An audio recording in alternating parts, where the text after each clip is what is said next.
Real बातों को उठाकर इतना एक्सट्रीम तरीके से पेश करना कि वो अनरियलिस्टिकली फ़नी लगने लगे। मतलब बहुत सही वाली कॉमेडी होती है ये, लेकिन सब नहीं कर पाते हैं, मीमर्स कर लेते हैं, पर अच्छा लगता है, फ़नी होना चाहिए। और अगर आपको मुश्किल लगता है ह्यूमरस होना तो कोई बात नहीं, आज का वीडियो देखो, आज के बाद मुश्किल नहीं लगेगा। You will be grateful for that humour you are going to create today. Hey loves, my name is Mayuri Pandey and welcome to my new video. This topic is suggested by Shivam Dubey. तो देखो Shivam, video पूरा देखना, अगर आधे बीच में बंद किए ना तो फिर नहीं तो कुछ नहीं, चैनल को सब्सक्राइब करके बेल नोटिफिकेशन ऑन कर लो। और ये मेरा इंस्टाग्राम और फेसबुक का यूज़र नेम है, उसको फॉलो कर लो। और या number 1, what makes you laugh. Simple सी चीज़ है। उन्होंने पूछा कि ऐसा ह्यूमर जो सामने वाले को हर्ट ना करे, और अगर वो हर्ट हो गए हैं तो उसको हील कैसे करें। तो आंसर सुनो आप कि औरों की जिन बातों पे आपको हंसी आती है, पॉसिबली आपकी उस टाइप की बातों पे औरों को हंसी आएगी। फॉर एग्जांपल, आपसे कोई बात कर रहा है और कोई आप ही पे जोक मारे और फिर खुद हंसने लगे तो आपको बुरा लगेगा ना। तो ये इम्प्रेसिव ह्यूमर नहीं होता है।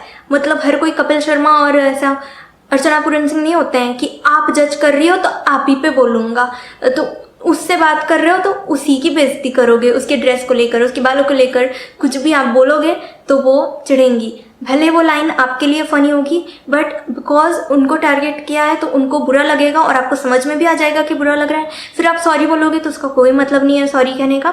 तो जैसे आपको लगे कि उनको बुरी लग गई आपकी कोई बात, तो उसी वक्त तो उस स्टेटमेंट को डिनाई करो और उसकी जगह पे जो आप एक्चुअल में मीन करते हो वो बात बोलो। फिर वो समझ जाएगी कि आपने उसको इंसल्ट नहीं किया, आपने बस मजाक करने की कोशिश की उन्हीं को हंसाने के लिए, सो दैट मिसअंडरस्टैंडिंग नहीं होगी। Number 2, people laugh on genuine things. मतलब व्हेन वी फील लाइक कि इसने ये सोचकर किया तो हमको हंसी नहीं आती है। आप अगर किसी को बोलोगे चल आज तुझे जोक सुनाता हूँ, वो नहीं हंसेगा, चाहे आप कितना भी अच्छा जोक सुनाओ। क्यों? इसलिए क्योंकि उससे डर है कि कहीं आप अच्छे कॉमेडियन ना बन जाओ। नहीं, इसलिए क्योंकि आपने उसके माइंड को प्रिपेयर कर दिया उस ह्यूमर के लिए। जब आप रैंडमली चीज़ें बोलते हो फ़नी तो उस पर लोग हंसते हैं, क्योंकि वो एक्सपेक्ट नहीं कर रहे होते कि इस सिचुएशन पे भी ऐसा कुछ फ़नी सुनने को मिल सकता है करके। फॉर एग्जाम्पल, आपको कार की दिखी, कार की एन का, सॉरी डिस्ट्रैक्ट हो गई। आपको कार की चाबी देख के किसी का मुंह याद आ जाए और वो इंसान आपके आसपास ना हो, तो आप उस बात को बोल सकते हो कि अरे ये तो आपने रमेश जैसे दिख रहा है।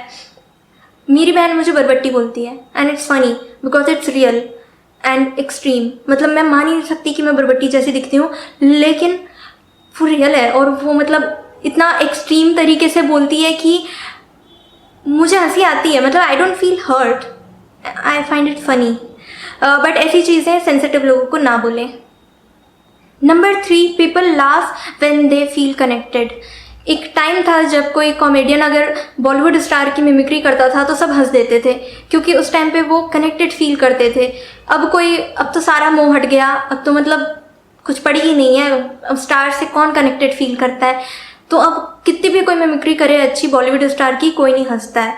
फिर एक टाइम आया गालियाँ सुन के हंसी आती थी, क्योंकि डीप इनसाइड हम भी सबको गालियाँ देते हैं या देना चाहते हैं, तो इसलिए हंसी आती है क्योंकि हम उस चीज़ से रिलेट कर पाते हैं। तो इसको यूज़ करो। आपको अगर मिमिक्री आती है तो किसी और की क्यों करनी, अपने फ्रेंड सर्कल में किसी की करो, अपनी बेस्ट फ्रेंड की कर लो, या अपनी कोई बात बता दो। जैसे मैं अपनी एक बात बताती हूँ। हाँ, मैं एक दिन सुबह चाय बना के लाई, टेबल पे रखा और मैं अपने चेयर पे बैठी, और पता नहीं क्यों मम्मी को लगा कि मैं जल्दी में हूँ, तो मम्मी ने बोला क्या इतना क्या जल्दी रहता है तेरे को, आराम से किया कर। फिर मैंने बोला कि मैं नहीं हूँ जल्दी में, ये मेरा बॉडी लैंग्वेज है। और फिर नेक्स्ट डे मैं डोरमैट में हपट गई, और फिर मैंने सोचा कि why I am always in hurry. फिर मुझे याद आया कि नहीं, ये तो मेरा बॉडी लैंग्वेज है। Number 4, most of the time relaxed रहो। मतलब अगर मैं ऐसे नहीं ऐसे बैठी तो कोई मेरा क्या ही बिगाड़ लेगा। तो ऐसे खुद को हमेशा चिल रखो। और ह्यूमरस इंसान तभी हो पाता है जब वो उस प्रेजेंट मोमेंट में मौजूद हो। अगर आपका दिमाग इधर उधर होगा, कुछ उलझन होगी या टेंशन में होगे, तो आप कैसे अपने आसपास हो रही चीज़ों में फ़न देख पाओगे। तो इसीलिए स्ट्रेस्ड रहने की आदत छोड़ो। मतलब स्ट्रेस होता है सबको, लेकिन उसको रिलीव करना पड़ता है, क्योंकि काम तो सब करते हैं। तो इसीलिए स्ट्रेस फ्री रहने की आदत डालो।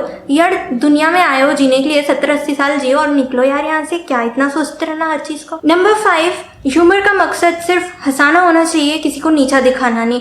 और जो लोग आपके ह्यूमर को नहीं समझ पाते हैं, मतलब बिना मतलब का पर्सनली ले लेते हैं आपके जोक्स को, उनसे आप दूर रहो। उनको मतलब ज़रूरत ही नहीं उनको हंसाने की, रहने दो उनको उनकी दुनिया में। मैं बताऊँ मतलब मेरे ह्यूमर क्या, मेरे लाफ्टर को कुछ लोग नहीं समझ पाते हैं। Because when you laugh a lot तो कभी कभी किसी किसी को लग जाता है कि आप उन पे हंस रहे हो, और फिर बहुत दिक्कत हो जाती है। बिकॉज वो कहते हैं कि हाँ सारी दुनिया मुझ पे हंसती है, अब तुम भी हंस लो। नहीं मतलब ऐसे होते हैं ना यार, लोग ये नहीं सोचते कि दुनिया हंसती है इज़ बेटर देन दुनिया थूकती है तुम पे। बट एनीवे, मेरा एक दोस्त है मयूर, उसको मैंने एक दिन बोला कि you are so funny, and he said कि देखो फ़र्क होता है, आप बहुत अच्छा मजाक कर लेते हो कहने में और आप मजाक हो कहने में।